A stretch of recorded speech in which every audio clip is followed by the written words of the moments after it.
Welcome, Warriors of the Light. Your spirit team has a message for you.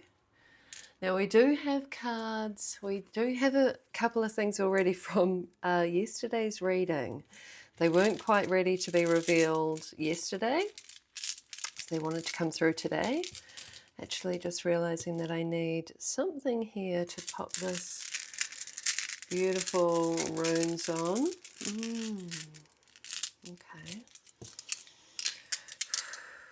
I'm going to take all of these. We're going to pop them on our first card that we haven't seen yet. Oh, wow. In reverse. Already not really in reverse exactly with the runes, but we can't see them. Like whatever this is, you don't really see it coming, or you're in the dark about it. Let's get more info. Ooh, those two. And the Empress, so interesting. Empress on the bottom, 111 on the timer, which is take notice and check in now. Oh, some kind of great success, some kind of wonderful achievement, or just beautiful experience is just around the corner for you. I said interesting because it was when I was shuffling, the Empress was on the bottom of the Wild Unknown. And here she is again. Thank you. Oh, hello. This one too. Right. Oh, and we had a story dice. I didn't look at it. There was also another card as well. I didn't look at it. I closed my eyes and I popped it down, and then I popped that card, upside down on top. But this is definitely giving, well, this is giving direction. It's also giving Wheel of Fortune. Interesting. 11th house. Potentially a new direction in terms of who you're spending time with, or what, even with the 11th house. Interesting, because underneath we have our acting, faces, our Shakespearean faces, happy and sad. I mean, some of you will be reconsidering what you're watching, on the TV, on the streaming services, on social media.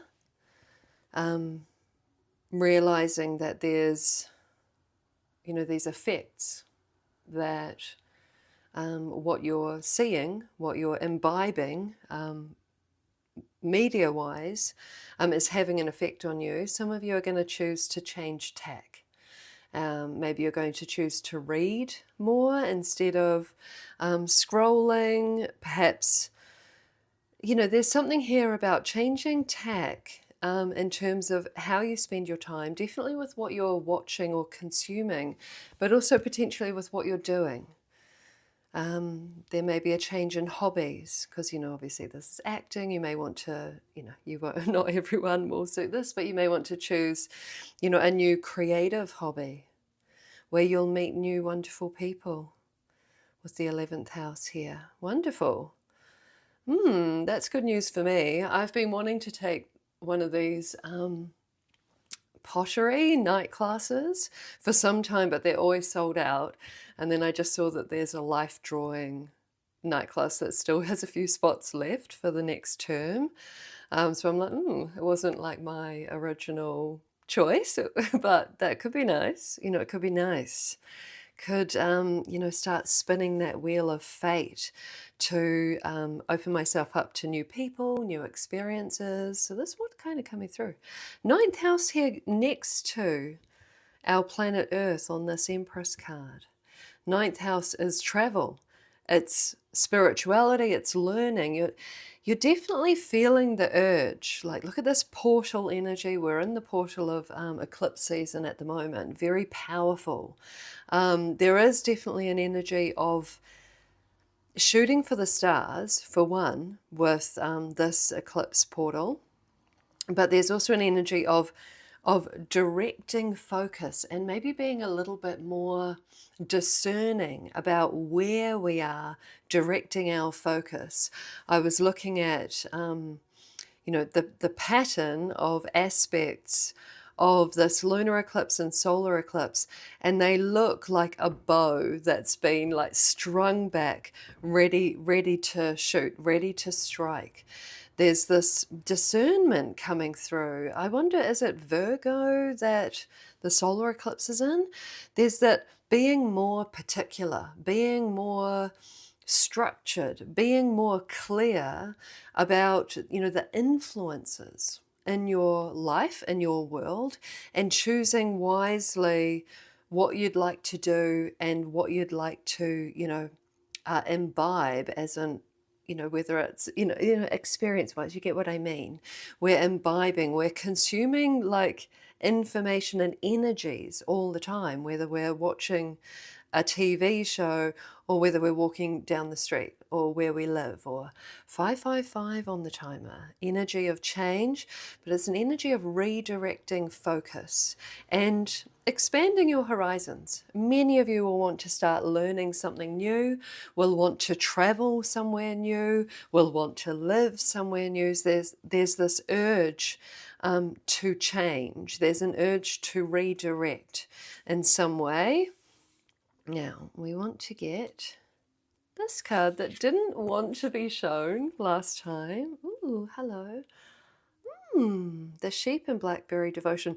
So funny, because the sheep had quite like a, you know, a more negative connotation in that last reading, and that will be why this one didn't want to come up and get mixed in with that interpretation of that symbol, because this is being devoted to your life in a way where you're consciously choosing who are you spending time with, what are you spending time doing, how would you like to grow and expand and enjoy this beautiful, you know, material plane in which we live.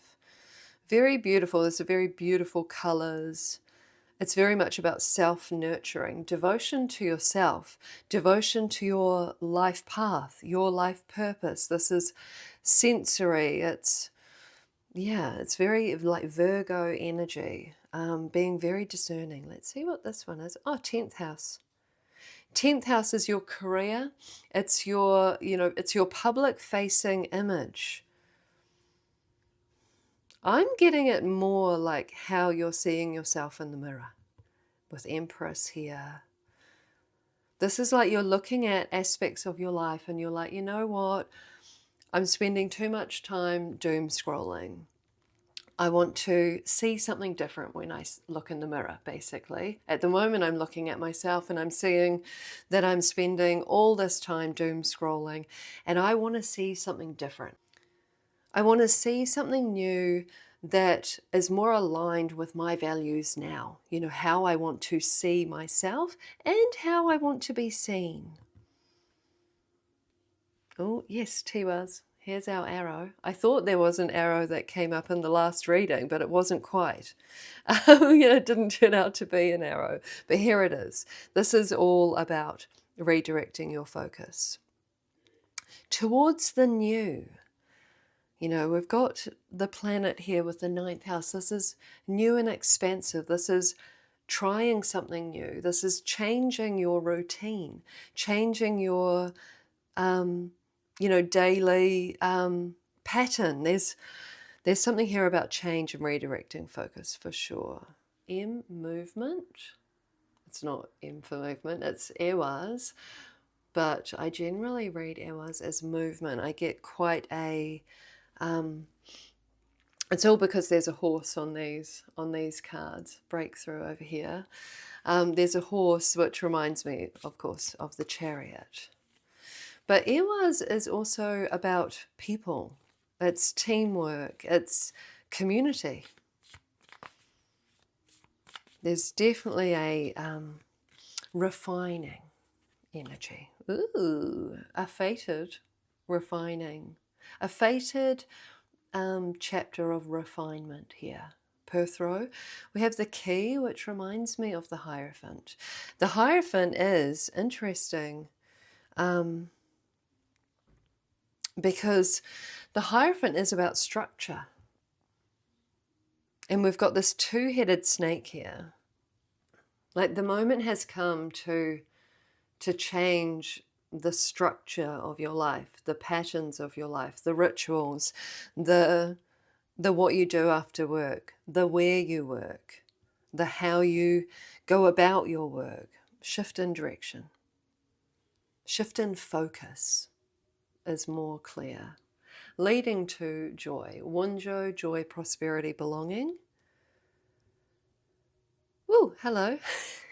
That was such a spin the wheel of fate moment. This is what your spirit guides are calling you to do.